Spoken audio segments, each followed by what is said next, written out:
Hello and welcome to another one of our E3 2021 conference discussion wrap-up piece things. Today I'm joined by Matto Phillips to talk all about Devolver Digital and what they showed in the last day? Depends on when this goes live. It's fairly recently, in like the last 5 or 6 hours for us.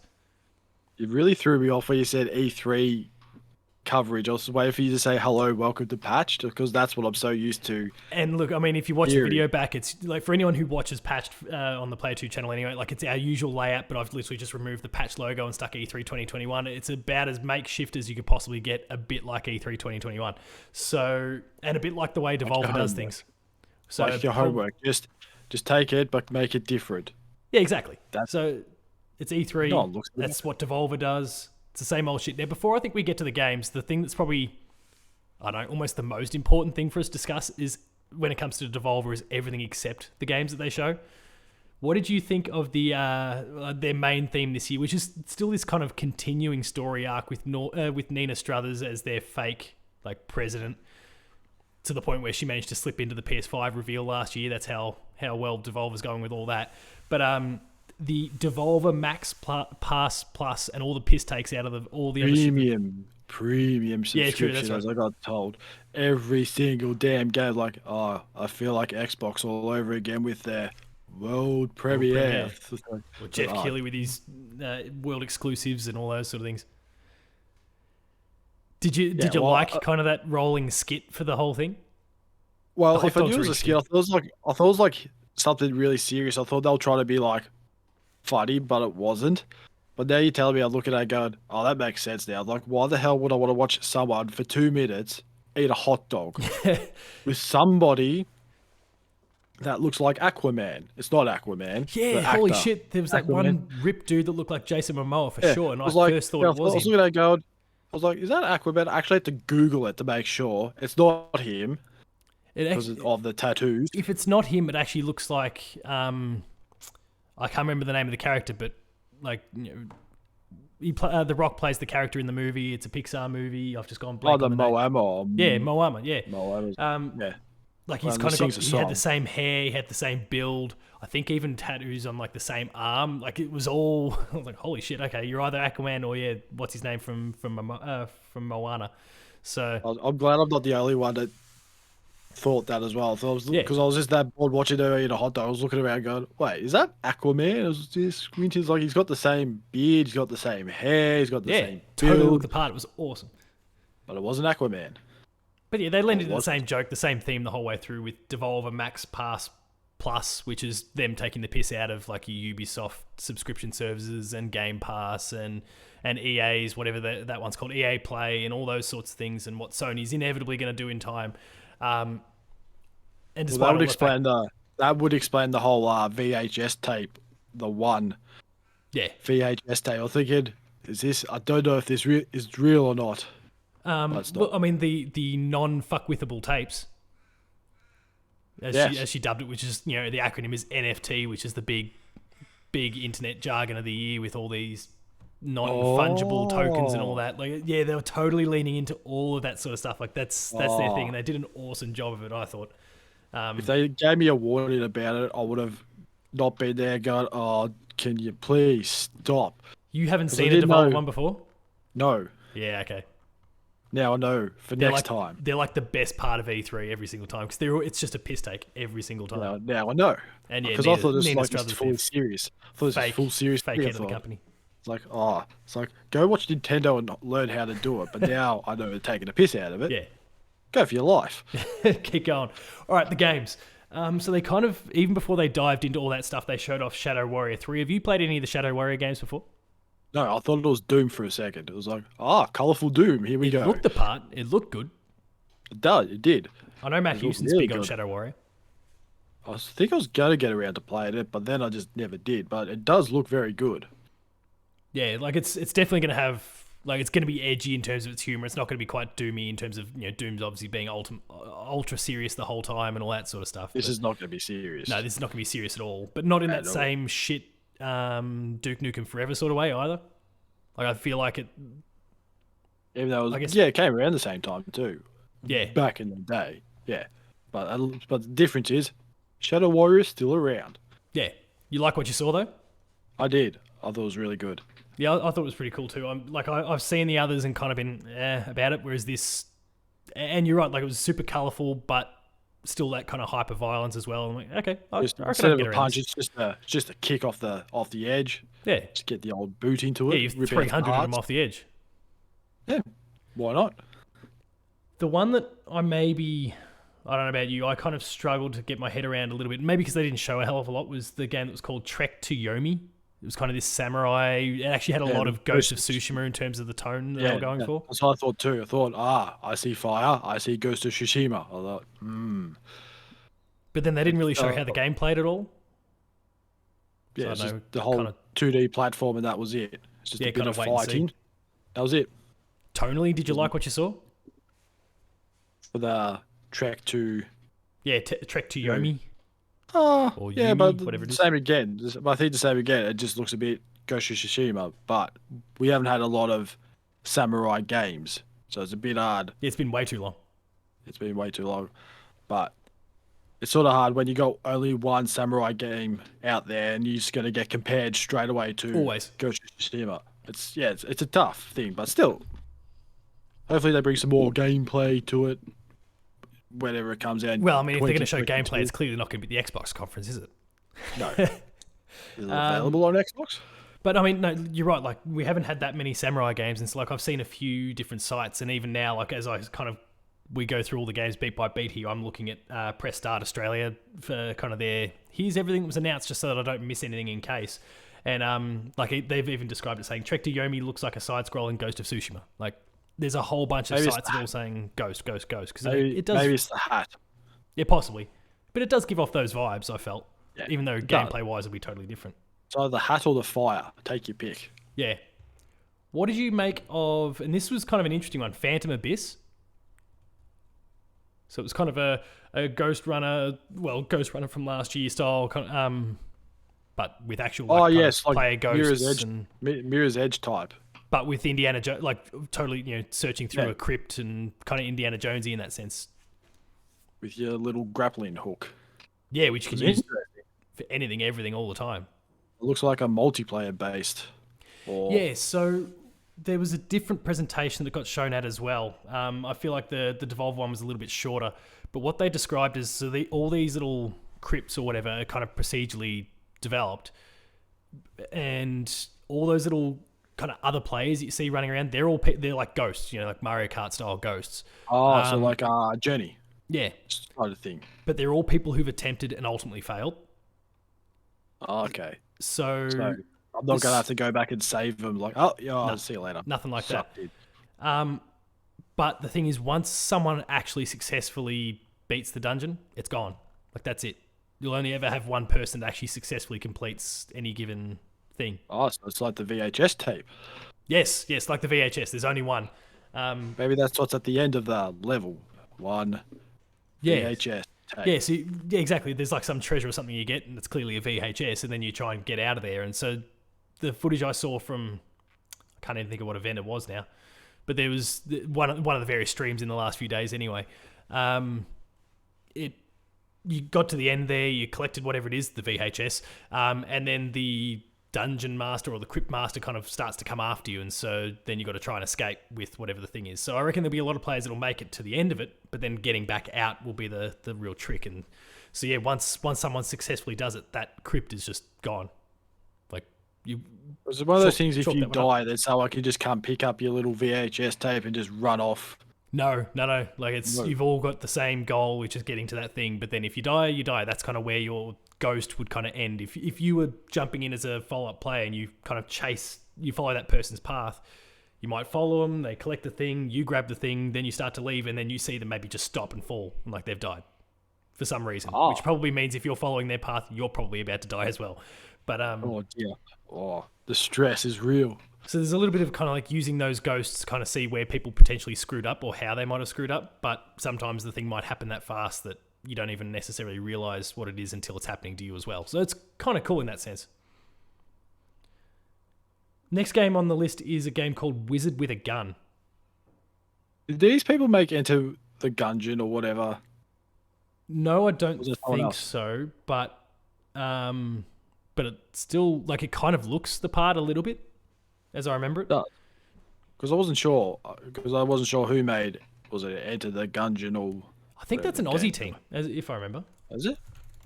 Yeah, I was saying the animation at the start was pretty cool. Then it showed out what the game looked like. I thought, oh, it's a very nice, what do you call it, shooter or... Yeah, shmup, whatever, yeah. But shmup? Shoot 'em up.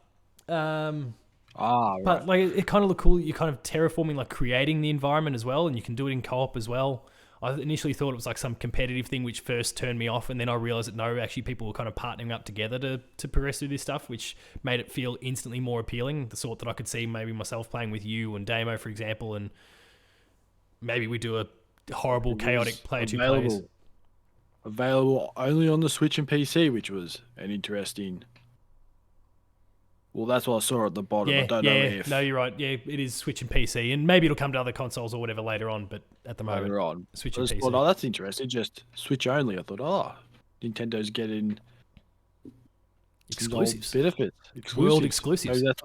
Maybe that's what they're talking about at E3 when she just snuck in. Hey, I got this cool game I want to show you. Here's Nina to show off a game and also talk about NFTs. Here's your VHS tape and your hot dog. This is a non-fuck-upable tape, and I wanted to say that on the stream. If you could, please, Nina. The next one, which is probably the game that caught my interest the most, I don't know about you, I don't know if you had a particular favourite, but is Death's Door, which has kind of shown up a few times in the past. And it's out next month, actually, which is kind of cool. But it looks pretty sweet. What do you think of Death's Door? Yeah, I think I'm the same. I think... Overall, I think that was probably my favourite game. It felt a little old school Legend of Zelda days. I thought I could get into this. You have an umbrella. I thought, who doesn't want to have an umbrella as a weapon? And I think you're like a crow or a penguin or something. It looks more like a crow. So it's kind of Zelda, but quite dark. Very dark. And there's I don't know, the monsters kind of looked and felt a bit like a little bit Tim Burton-y, you know, like Nightmare Before Christmas guy. Like, they kind of a little bit exaggerated and hold up a bunch of different ways. Yeah. Which, I don't know, look pretty cool. Like, I'm not usually all about Tim Burton style stuff, but this is kind of, it's leaning into that, but it's not totally leaning into it, I guess. They've still got their own little personality or whatever. I'm trying to think of some other, like Puppeteer, the PS3 game, kind of draw some comparisons to that. Even Little Nightmares more recently, in terms of some of the monster designs. But as a game, it looks pretty sweet. It's coming exclusively on the console side. It's coming exclusively to Xbox One and Series X, but it's also coming to Steam as well. So to that last point about Nintendo, they're just kind of sharing themselves around a little bit. So I mean, that's kind of good in some ways. There's a few of the games they didn't outline what platforms they're coming to, but Wizard with a Gun is PC and Switch, and Death's Door coming to Xbox and PC. The next one's probably the one that I don't know, maybe just moved on from the card game. I didn't care about it. You didn't care about it either? Inscription's kind of a card game there, an adventurer kind of... Was it Gwent? No, move on. Yeah, it's not Gwent, so get out of here.